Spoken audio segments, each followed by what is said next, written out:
Hello and welcome to the Analyser. We have an exciting day of racing this Saturday at Flemington. Two big Group 1s, Tentyris in the Newmarket, the All-Star Mile. Dave Strehlau joining me as always. Dave, what a day. The Newmarket Handicap is one of my favourite races in Australia, and the All-Star Mile is a good contest. Super Saturday. I can't wait. Let's get into the track conditions. Going to be some nice mild conditions out on course at Flemington.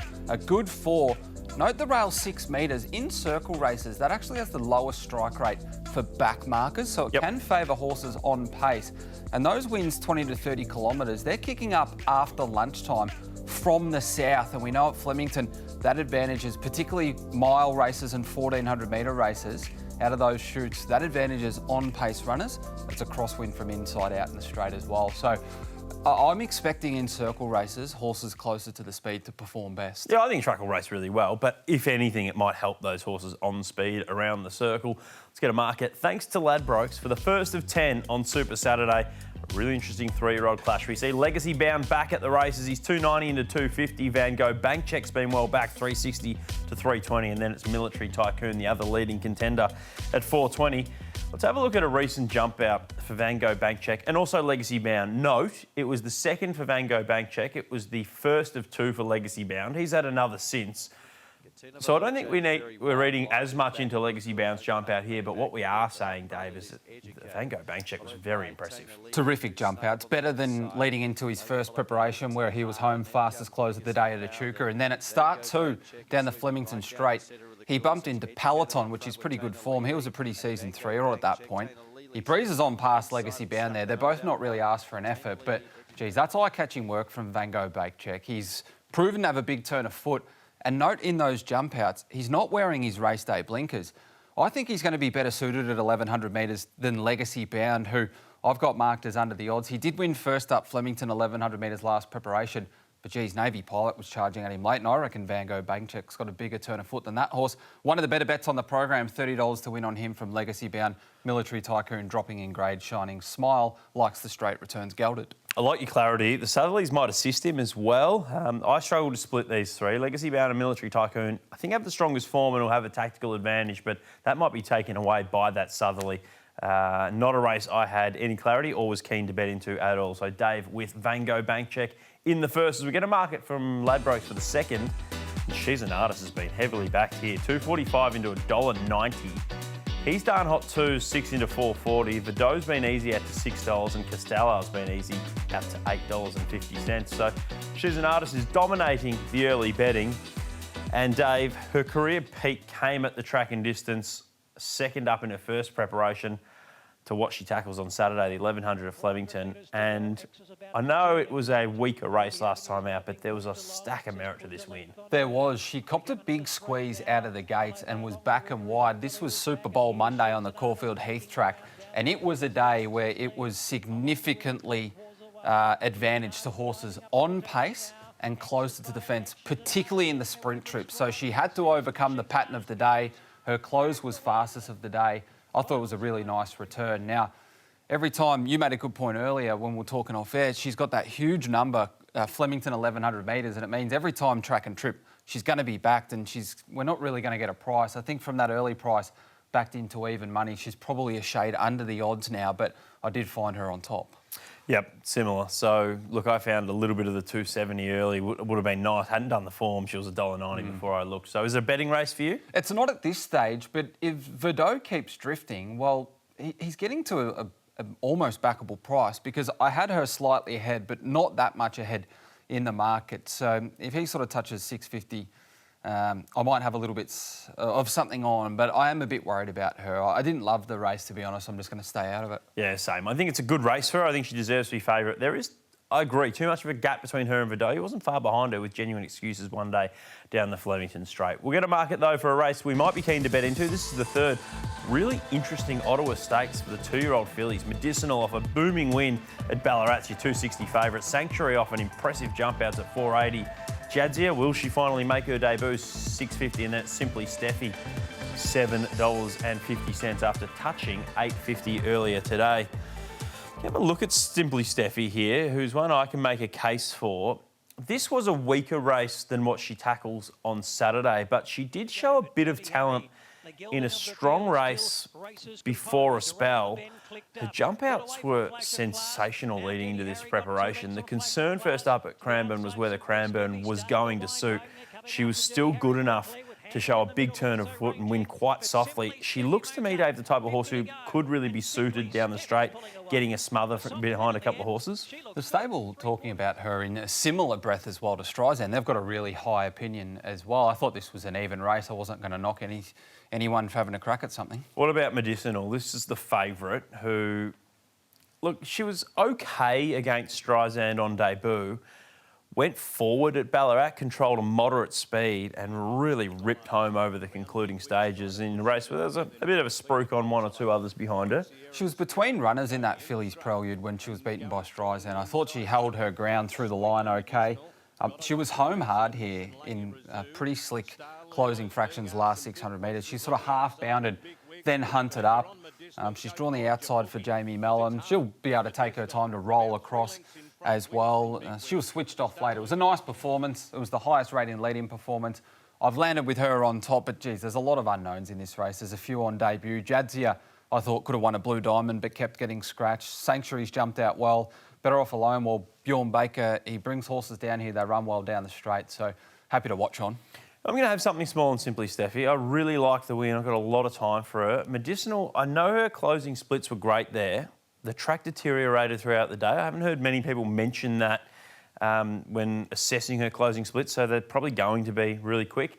Sanctuary and Jadzia, they're right in the mix. This is a very good two-year-old race. But something small and simply, Steffi, for me, as we head to a break here on the Analyser, some more features from Flemington this Saturday on the other side.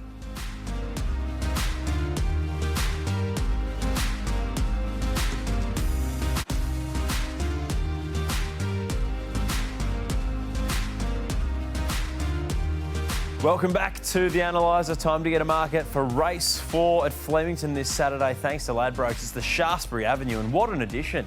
Persian Spirit, 390 into 370 coming through the Oakley plate. On display, 390 to 380. Very good first up mare, jumped out well. Cafe Millennium loves the track and distance. He's at 550. Here to Shock's a group horse at his best, 650. Then you got Welcome to the Show, Wonder Boy, She Light and Precious Charm. It is a quality edition of this race, Dave. Let's start with On Display. She had some big starting prices, some big performances last preparation. She's got a great first up record and she looks like she's ready to go. She does. Her jump outs have been really good. We saw what she did first up last preparation at Caulfield, fence in run off a hot speed, and although a weaker race, she carried a big weight and was dominant late. She's got a huge turn of foot. I think this is a nice kick-off point for her. Ben Mellum in the saddle. He's got Persian Spirit, Cafe Millennium drawn to his outside. I wouldn't be surprised if she's ahead of them in the run and she's got that big turn of foot. And look, she wasn't disgraced in an Empire Rose prior to spelling as well, Group 1 for the mares. So I think with even luck in running, she should settle one off the fence. We've seen her be a tragedy beaten one day at Flemington when she was fence in run. I think she'll be in the finish. What she doesn't want is a 3-wide running line, and this big boy who we're going to have a look at just monstering her on the outside in Cafe Millennium. So he got into that. He got going early for Celine Gaudray last time out, and it was a nice performance. This run's looking better in hindsight, Dave. It rated quite well. Birdman was the other probably standout performance of the race. They both were maybe fractionally better than Sabage. Birdman came out and the Blamium was outstanding. When are people going to click that Cafe Millennium, since joining Lindsay Park, is just a very good 1,400 metre horse? Well, this is his bread and butter, isn't it? He loves Flemington. He's a big boy. He's drawn out, doesn't matter. I thought She Light was a good run for further. He got pestered early. Just staying at 14 is against him. But the knock is he was back and wide in that race and he got the run to suit in terms of the way that he likes racing, but he had lesser horses, I reckon, to get past. So I think On Display and Persian Spirit, if they were in that race, they would have been the horses that have the best turn of foot in that race. So he's going to have to mow them down, and that's why I've got both of those ahead of him. This is a great race. I can make a case for Here to Shock, who, with some bad luck to Persian Spirit, but knocked him off one day at Caulfield. And, he's a Group 1 winner. I can make a case down the page as well. I'm staying out of this, but it's one I'm keen to watch. Yeah, I'm staying out at the current prices. Of those three, I'd have Cafe Millennium a lot closer to the other two. His 1,400 metre Flemington record is faultless. He beat Transatlantic one day, who came out and won a Toorak in fast time. I think he's a genuine group horse over 1,400. But so's Persian Spirit, so's On Display, so's Here to Shop. Great race. Not one we're keen to bet into. As we get a market for race 5, this is the CUNY Stakes for the Fillies. Sass Appeal, well backed again, 260 to 235. Now, Salty Pearl's been 270 to 290. She did touch 310 with Ladbrokes. She's back in. Lathlane 750 and Pillow Fight, the other one in single figures. But has been some support for After Summer, 21 into $11. Dave, let's start with Salty Pearl. The market's basically got a race between the big two, Salty Pearl and Sass Appeal. Here's Salty Pearl, who had every opportunity second up. I did hear Kieran Maher during the week saying she wasn't quite there fitness-wise and she's still improving. 1,600 looks a big tick for her, and that was a good one that beat her. It does. Last time that we saw her race over 1,600 metres, she was very good against the pattern in 1,000 guineas as well. So that's obviously good form. And look, the only horse that beat her home last start was She's an Alibi, who I think goes up and beats the boys in the Randwick Guineas. So that's a good form reference. She just needs to slot in, just be within striking distance of Sass Appeal, who is now favoured by the scratching of Mystery and Drama. She comes out of the race and she was one that was potentially going to kick up and hold her out. Now there's only sort of Pillow Fight that might roll forward. Yep. So that outside leader position is wide open now for Sass Appeal, and that's going to be to her advantage. Yeah, I think it will be. She's going to have that tactical advantage, southerly wind, rail 6 metres. There's no ceiling on her. I had a few reservations over this race. Ole Dancer wasn't there. She had no hope from where she settled. And the other two close to Sass Appeal were pretty ordinary. But still, it was a great last 600 that she produced regardless. She wasn't stopping. That's the thing that I wanted to follow Salty Pearl from her first up run at Caulfield because I thought that was a great return. But just the map advantage for Sass Appeal just has me a little bit worried. I've lent the way of Salty Pearl, but I don't want to have a bet in the race. I think now that scratching of Mystery and Drama, I'd probably bump Sass Appeal up as the biggest danger, but I did like the return of Lathlane at Seymour, and big track up in distance, she might get the right run in behind them. I don't think they'll go forward with Lathlane, but I think they should. I think they led last start. They should be positive at least. Yeah, her and Pillow Talk go forward, and all of a sudden, Sass Appeal has a little bit of pressure. I'm happy to be with Salty Pearl. 290 versus 235. I actually would have them the other way around. So she's a bet for me, Salty Pearl in the CUNY. As we get a market for race number 6 on the program. And this is the Group 2 Size Produce Stakes for the 2-year-olds. Zambales has been really well back, 2 into $1.80. Regal Ambition, 480 to 440. And then it's double figures all along with the rest, headed by Leopard Shark and Hydro Bomb, who come to a race at Sandown. Let's have a look at Zambales. We're going to the Blue Diamond. This is the premier 2-year-old form reference. He was very good. Eurocanto comes through this race as well, but he basically didn't figure it all, as he hasn't in 2 starts this preparation. Bit more luck. He might have been right in the conversation here. He was a little far back, but weaving home a really nice performance. Was reasonably good behind a good one on debut down the Flemington straight prior to that. This is just so far and away the best form reference. The biggest danger is Regal Ambition, who went back on debut at Ballarat and got left with a task that was far too great, but she ripped home and was heavily backed in the market. But, you know, that was a maiden. This thing's coming through a Group 1. So I think $1.80 is a fair price, not a price I want to get involved in. Regal Ambition, the biggest danger. Hydro Bomb, I thought, could improve off its debut at Sandown. Refused to curtsy, had a good jump out between runs. I wouldn't surprise if that horse improved. Yeah, I think she'll improve, bigger track up in distance. So I thought about having her in the numbers. Zambales, I think the market's got it right. Zambales, Regal Ambition, Hydro Bomb. Didn't think there was any edge at all, so not a race I'm keen to bet into. But I know the final 4 races on the card, Dave and I are both really keen to bet. Some crackers amongst them, the All-Star Mile and the Newmarket. We'll have a look at them on the other side of this break.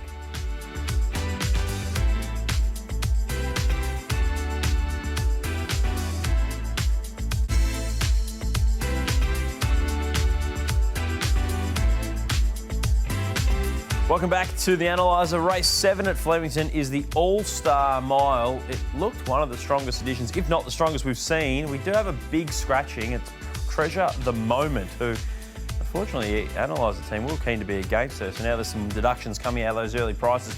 Pride of Jenni is now your $3.40 favourite ahead of Tom Kitten at $5.50, Steffi Magnetica 6, Buckaroo 7 and Antino into $9.50. Let's have a look at Pride of Jenni, Dave. Anytime she's in a race, she's the talking point because the opposition don't know how to handle her in terms of chasing. She takes horses out of their comfort zone. She does tend to be hit or miss, though. It's about a 50-50 as to whether she brings her best. Have you made anything about the way she's come back? I don't know if you learned too much from her jump out. Well, if it's a 50-50 whether she wins her best, well, anything north of $3 looks pretty tasty, doesn't it? Because we know she's going to get the track conditions to suit. I liked her jump out personally. This is a 1,600 metre mare. She ran right through the line. The camp know what they're doing. And she runs big numbers fresh. On the fresh side is best for her at this stage of her career as well. And look, Lindsay Park saying that they don't want to chase the bunny with Evaporate, so that sort of left one horse that was going to drag up the rest of them. And I thought that Pride of Jenni would puncture Treasure the Moment anyway. Well, now Treasure the Moment's not there. I'm looking down at this field and I'm thinking, who on earth is going to go with Declan Bates and Pride of Jenni when she presses the button at the 1,200? Who's going to sacrifice themselves in the mid-stage? I don't think they are. They're going to hope she stops. Yeah, if you sacrifice yourself in the middle stages, you just can't win. Yeah. Horses don't do that. The horses that sit off her puncture and fall out. So you basically give up your own chance of placing. Horse I really like the way he's going this preparation is Tom Kitten. We're going to go to him shortly. Here's Steffi, Magnetica and Antino. What I'd say about this replay, I've heard a lot of positive commentary about Steffi, and she was a lot better than Antino, but she is, of those two, going to be a lot better suited in a slow run 1,400. Antino has run shockers at 1,400 before and then improved sharply in high pressure 1,600 or 1,800 metre races second up. So he also has won races that Jenni's been in before or run well in races that have featured Jenni. So he's one that I thought at double figures was over the odds, even though Steffi was better than him. I think that Pride of Jenni is just a better horse than Steffi Magnetica. She's a nice mare, but Pride of Jenni's got a better CV. And Antino... It's whether he's still with us, that's the question. I don't want to be forgiving of him because it's now... I know the other one was on the other side of the preparation, the Cox Plate, but, you know, went around 350 and was poor, and it's two shockers in a row, and barrier one, he's going to get shuffled back. He needs to be sort of a mid-race mover. Well, how's he going to do that cluttered up on the fence? Yeah, it'll be interesting to see with him. Let's have a look at Tom Kitten, who I mentioned earlier. He's just, I think, back to what we saw 12 months ago. So for whatever reason, he didn't come up during the spring. It might have been that he missed a run and was playing catch-up, but he was below his best first run, Team Friedman. This was a high-rating win. I know Ferrozzi disappointed in the futurity, but I just think he put in a shocker and was flat after a big exertion first up. The question's got to be, he's run well against Jenni before in a King Charles, but if she drags him out of his comfort zone and he's off the speed, how do you see that suiting him? I think he might have to make too much of a sustained run. Yeah. He's got to get lucky, find the back of the right one, be within striking distance. You know, it took him the length of the straight to grab her in an Australian Cup one year. It's if she's not at her best and she does drop through the field, then he's in calculation. Yeah, spot on. So he's the one for me if she's not at her best. But the scenario, the wind, the rail, I'm more buoyed by the fact than I was before. I was bullish when Treasure the Moment was in the field. Well, now she's not here. Pride of Jenni becomes one of the better bets on the program. $30 to win, and just take the 50-50 chance she's at her best. Yep, I've made her the best bet on the card. With a little caveat that I'm backing others. I want to save on Tom Kitten, and I want to make Antino a good result as well because I think he appreciates high pressure and her being in the race. But look, it was 460 we were dealing with when we were doing these bets, weren't we? So with Treasure coming out, we're dealing with a much shorter price, and it looks more like your typical best bet. But yeah, I'm really happy to be with Pride of Jenni on top and have a good bet on her, as is Dave.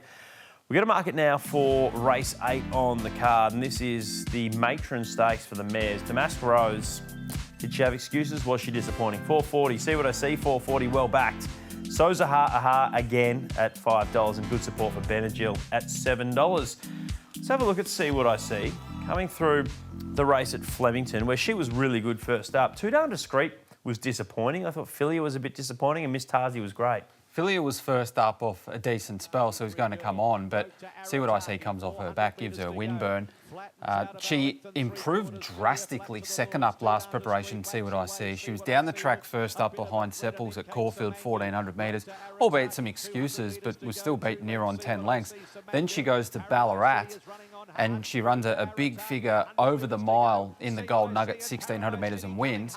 She gets past Rotarataki here, and when the hard-fit Paradise City idles up on her outside, you can see her fight back again through the line. So she'll be right up on pace. I think the way the track's going to play in the circle races will suit her, and up to a mile, well, that's her bread and butter. Let's have a look at the other key form reference in the race that features the favourite Damask Rose. You've got Jenny Lala, Benegil, and also Butternut Princess. Now, on face value, Butternut Princess was the best performance in this race, but who was the horse that was going to be best suited, hard fit, really slowly run 1,400? It was probably Butternut Princess.